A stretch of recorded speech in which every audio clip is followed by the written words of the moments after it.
विद्यार्थियों, मैं doctor Padma Meena, government college associate professor Kotputli. आज के व्याख्यान में मैं आपको बीए पार्ट प्रथम का जो प्रथम प्रश्न पत्र है राजनीति विज्ञान के मूल आधार, इसमें जैसा कि मैंने आपको कल के व्याख्यान बताया था कि राजनीतिक विकास क्या है, राजनीतिक विकास की लुसियन पाई की क्या राजनीतिक विकास के लुसियन पाई द्वारा क्या परिभाषा दी गई है, और राजनीतिक विकास की जो परिभाषाएं थी या राजनीतिक विकास का जो अर्थ अन्य विद्वानों ने दिया था, तो लुसियन पाई ने उन्हें क्यों किस तरह से स्वीकार किया है, इसके बारे में मैंने आपको पिछले व्याख्यान में विद्यार्थियों बताया था। आज के व्याख्यान में मैं आपको राजनीतिक विकास की क्या विशेषताएं, राजनीतिक विकास के क्या चरण हैं और राजनीतिक विकास का क्या महत्व है, राजनीतिक विकास के साधन कौन कौन से हैं, इसके ऊपर आज का मेरा व्याख्यान आधारित रहेगा। तो सर्वप्रथम विद्यार्थियों, आज मैं आपको राजनीतिक विकास की विशेषताएं क्या है, तो सबसे पहले आमंड और पावल ने राजनीतिक विकास की 3 विशेषताओं को प्रमुख माना है। वो विशेषताएं हैं भूमिका विभिन्नीकरण पहला, दूसरा उपव्यवस्था स्वायत्तता और तीसरा लौकिकीकरण। आमंड और पावल मानते हैं कि संरचनाओं का विभिन्नीकरण उतना महत्वपूर्ण नहीं है जितना कि भूमिका का विभिन्नीकरण। सोवियत संघ में संरचनाओं का विभिन्नीकरण है किंतु भूमिका का विभिन्नीकरण नहीं पाया जाता है।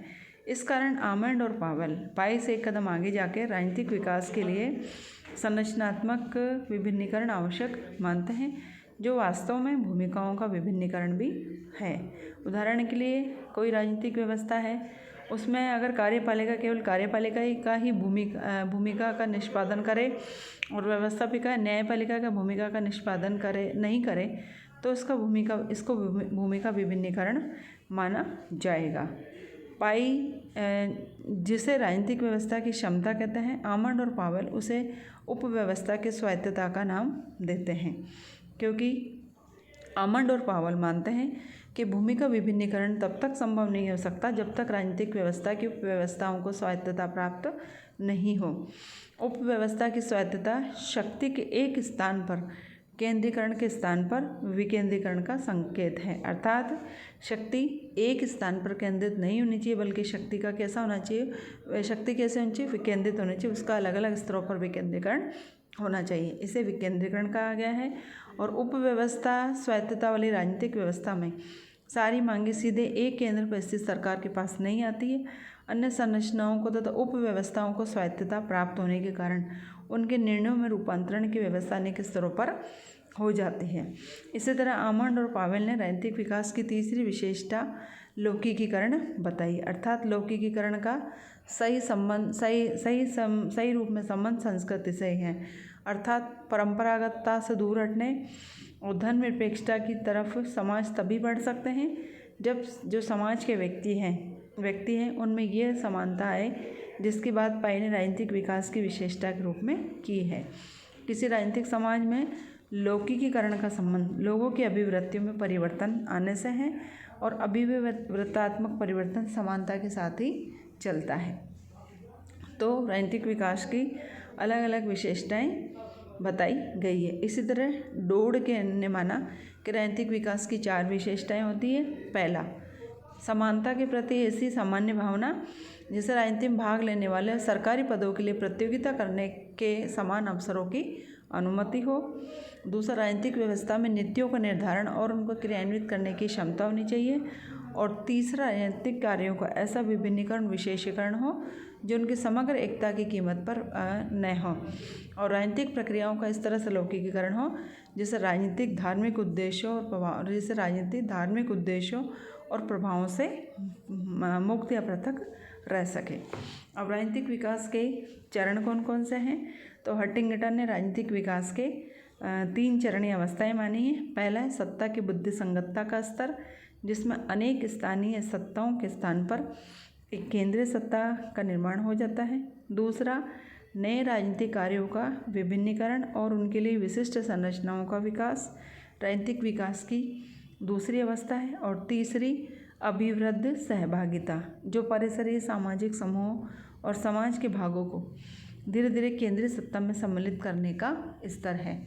तो हंटिंगटन ये मानते हैं कि विकास की प्रक्रिया तभी संभव होती है जब ये तीनों क्रिया स्तर क्रमिक रूप से उपलब्ध कराया जाए, अर्थात प्रथम स्तर के बाद दूसरा स्तर आए और दूसरे स्तर के बाद तीसरा स्तर आए। तो हंटिंगटन ने स्पष्ट किया कि इन तीनों का एक दूसरे के ऊपर नीचे या साथ साथ प्रचालन घातक होता है और उससे राजनीतिक विकास नहीं राजनीतिक पतन की स्थिति उत्पन्न होती है। इसलिए वह स्वीकार करता है कि तीनों एक साथ एक दूसरे के ऊपर प्रचालित हो सकती है, जैसा कि अधिकांश आज विकासशील राज्यों में हो रहा है।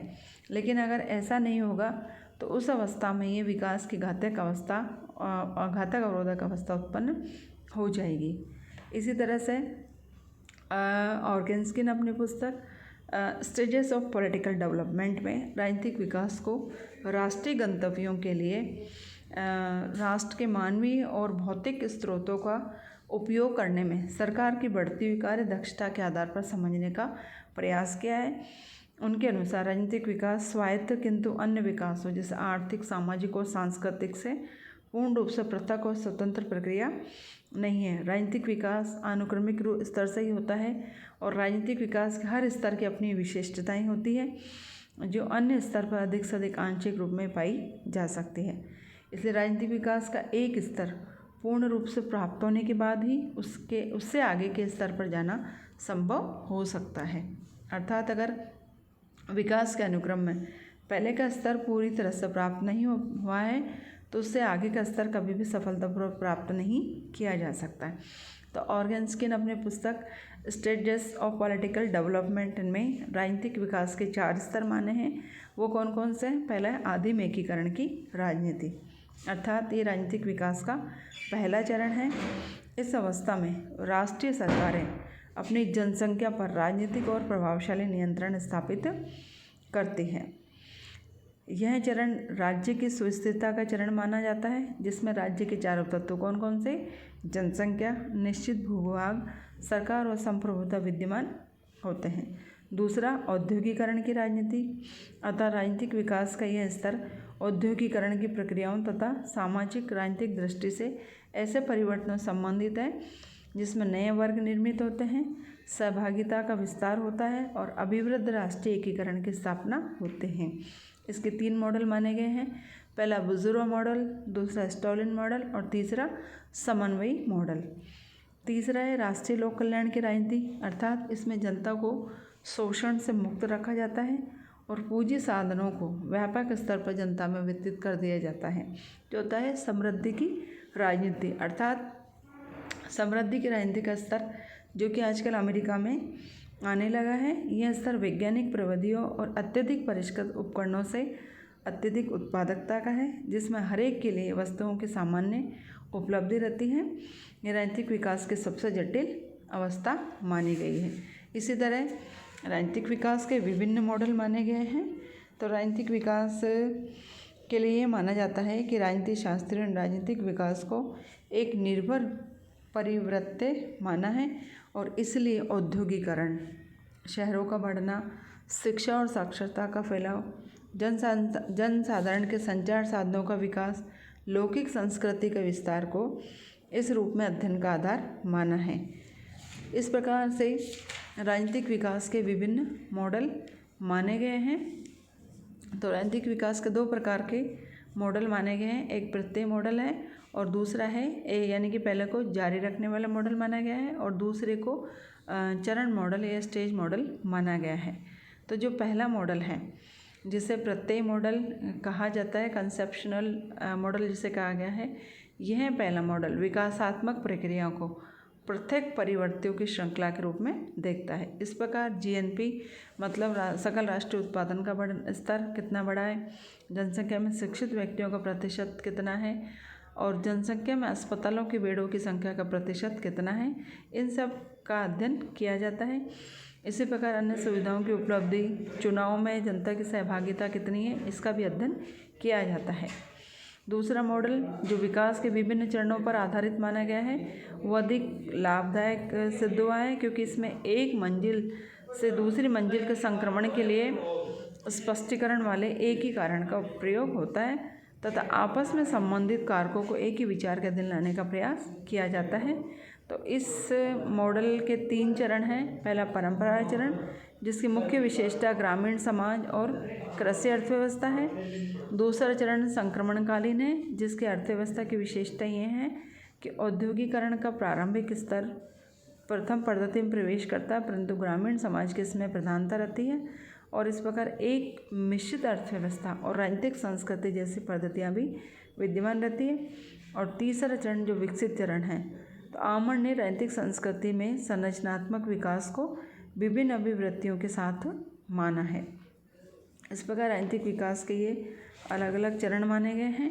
अब हम आते हैं राजनीतिक विकास के साधन क्या है, अर्थात राजनीतिक विकास की प्रक्रिया में कौन कौन से भाग लेता है। पहला है क्रांतिकारी राजनीतिक नेता, अर्थात क्रांतिकारी राजनीतिक नेता किसी संकट की घड़ी में सत्ता में अस्तित्व में आते हैं, लेकिन जैसे ही उन्हें सत्ता मिलती है उसके साथ ही सत्ता के साथ साथ उन्हें अनेक समस्याओं का सामना करना पड़ता है और वो क्या करते हैं, उनमें विकास के दृढ़ और चिरस्थायी नीतियाँ लागू करने की उन्हें आवश्यकता होती है। इसलिए आवश्यक है कि राष्ट्रीय एकता की स्थापना सब प्रमुख आवश्यक मानी जाती है ऐसी स्थिति में, संकट की स्थिति में। इसीलिए जो क्रांतिकारी नेता हैं उनमें कुछ विशिष्ट गुणों का होना अपेक्षित माना गया है। यदि उनका व्यक्तित्व अत्यधिक प्रभावशाली होगा तो वे सफल होते हैं और इसलिए ऐसे नेताओं को मध्यम मार्ग का अनुसरण करने की सलाह दी जाती है, अर्थात उन्हें परंपरा और आधुनिकता दोनों ही के प्रति सद्भावना बरतनी चाहिए। दूसरा राजनीतिक दल, अर्थात राजनीतिक विकास की प्रक्रिया को राजनीतिक दल गति प्रदान करता है, क्योंकि राजनीतिक दलों के माध्यम से ही राजनीतिक नेतृत्व का विकास किया जाता है और राजनीतिक दलों का महत्व प्रजातांत्रिक व्यवस्था और साम्यवादी व्यवस्था दोनों में ही माना गया है। साम्यवादी व्यवस्था में भी साम्यवादी दल का प्रयोग जनता में साम्यवादी विचारों की प्रतिष्ठा और उन्हें साम्यवादी विचारों के अनुरूप संगठित करने के लिए किया जाता है। इसी तरह लोकतांत्रिक पद्धति में राजनीतिक दल मतदान का विस्तार कर राजनीतिक सहभागिता के अवसर प्रदान करते हैं। आधुनिक नौकरशाही भी राजनीतिक विकास में महत्वपूर्ण भूमिका निभाती है, क्योंकि नौकरशाही क्या करती है, शासन को स्थिरता प्रदान करती है और जो परंपरागत समाज है उनको आधुनिक परिवेश में लाने का प्रयास करती है और दृढ़ और कुशल नीतियों के माध्यम से राजनीतिक विकास का मार्ग प्रशस्त करती है। इसी तरह राष्ट्रीयता की जब भावना का विकास होता है तो राष्ट्रीय राज्य के निर्माण के विकास से भी राजनीतिक विकास की प्रक्रिया आगे बढ़ती है और राजनीतिक सहभागिता जितनी अधिक होगी उतना ही राजनीतिक विकास माना जाता है। जैसे विकासशील देशों में जन सहभागिता पर बहुत अधिक बल दिया जाता है और सहभागिता के आधार पर ही देश में नागरिकता की स्थिति का पता लगाया जाता है। इस तरह से राजनीतिक विकास की क्या समस्याएं हैं, तो राजनीतिक विकास की कुछ समस्याएं हैं, जैसा राष्ट्र निर्माण की समस्या, दूसरा राजनीतिक व्यवस्था की क्षमता में वृद्धि की समस्या, तीसरा समानता लाने की समस्या, चौथा सहभागिता संभव बनाने की समस्या और पांचवा वैधता प्राप्त करने की समस्या आदि। जो राजनीतिक विकास का स्तर बढ़ता जाता है तो इन समस्याओं का समाधान होने में सहायता मिलती जाती है, किंतु विकासशील राज्यों में राजनीतिक विकास की समस्याएं इससे कुछ भिन्नता रखती है। विकासशील राज्यों में राजनीतिक विकास की कुछ प्रमुख समस्याएं, जैसे राजनीतिक विकास के मॉडल के चयन की समस्या, दूसरा राजनीतिक स्थायित्व की समस्या, तीसरा राजनीतिक विकास का विकर्ण, राजनीतिक दल, हित और दबाव समूह के समुचित रूप से संगठित और विकसित होने की समस्या, हिंसात्मक राजनीति की समस्या आदि राजनीतिक विकास की समस्याएं मानी गई है। अब ये प्रश्न उत्पन्न होता है कि तुलनात्मक राजनीति में राजनीतिक विकास की आवश्यकता क्यों है या इसकी क्या उपयोगिता है। तो आमंड और पावल ने माना कि राजनीतिक विकास उपागम तुलनात्मक राजनीति में विशेष उपयोगी है। इसे राजनीतिक व्यवस्थाओं का विवेचन, तुलना, स्पष्टीकरण और उनके बारे में भविष्यवाणी करने का आधार स्थापित करने में सहायता मिलती है। और दूसरा, राजनीतिक व्यवस्था को उनके राजनीतिक अतीत और भविष्य जिसका वे सामना करेगी उसका सामना करने में उन्हें सहायता मिलती है। तीसरा, राजनीतिक व्यवस्थाओं को उनके राजनीतिक अतीत और भविष्य जिसका वे सामना करेगी के संदर्भ में वर्गीकरण करने में सहायता मिलती है और इससे राजनीतिक व्यवस्थाओं की अर्थपूर्ण मापदंडों के आधार पर तुलना करना संभव होता है और राजनीतिक व्यवस्थाओं के बारे में सामान्यीकरण करने में सहायता मिलती है। धन्यवाद।